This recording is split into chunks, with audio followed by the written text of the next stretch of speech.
PFC spiritual ప్రేక్షకులకు స్వాగతం. ఈ వారం రాశిఫలాలు పరిశీలిద్దాం.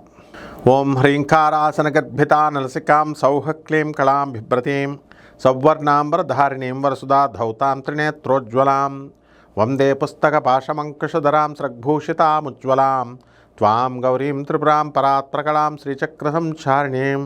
ఓం శ్రీ విజయవాడ కనకదుర్గాదేవ్యై నమః. ఈ వారం మనకి గ్రహాలు ఏ రాశుల్లో ఉన్నాయో ఒకసారి చూద్దాం. ఈ యొక్క శని వక్రించి మీనరాశిలో, రాహువు కుంభరాశిలో, కేతువు సింహరాశిలో, గురుడు మిథున రాశిలో ఉండడం జరిగింది.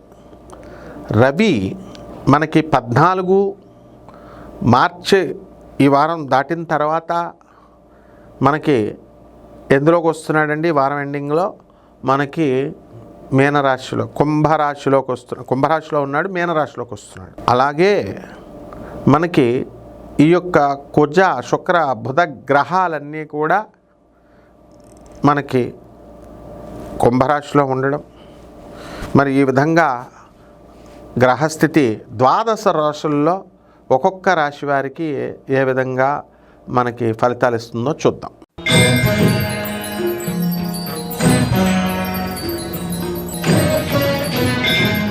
ధనుస్సు రాశి. ఈ ధనుస్సు రాశి వారికి అందరికీ కూడా కళ్ళకి సంబంధించినటువంటి వ్యాధులు రావడానికి అవకాశాలు ఉన్నాయి.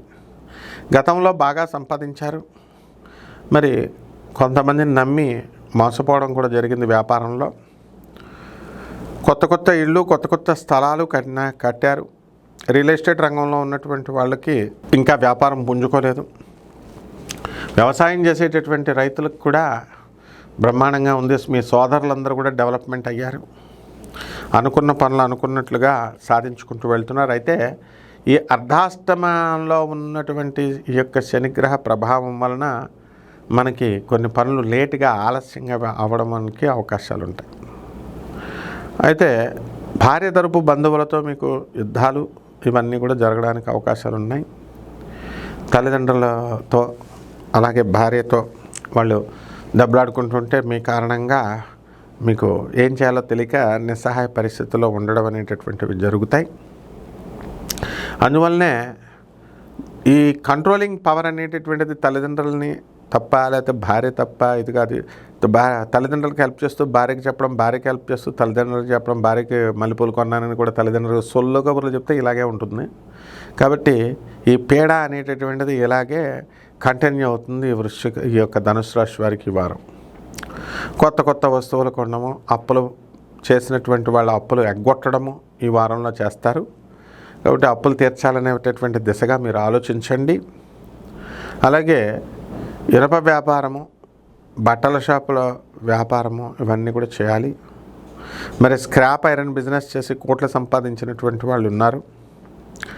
ఆ రకమైనటువంటి ఆలోచనలతో మీరు ముందుకు వెళ్ళడం అనేటటువంటివి జరుగుతాయి. సృజనాత్మకమైనటువంటి ఆలోచనలు మీకు కలుగుతూ ఉంటాయి. పరిహారాల దగ్గరికి వచ్చేసరికి ధనుసు రాశి వారికి శని జపం చేయండి, శని స్తోత్రాలు చదవండి. శనికి కిలోంపావు నల్ల నువ్వులను, నల్లని వస్త్రాన్ని పేద బ్రాహ్మణులకి శనివారం నాడు ఉదయం 8 గంటలకి దానం చేసుకోండి.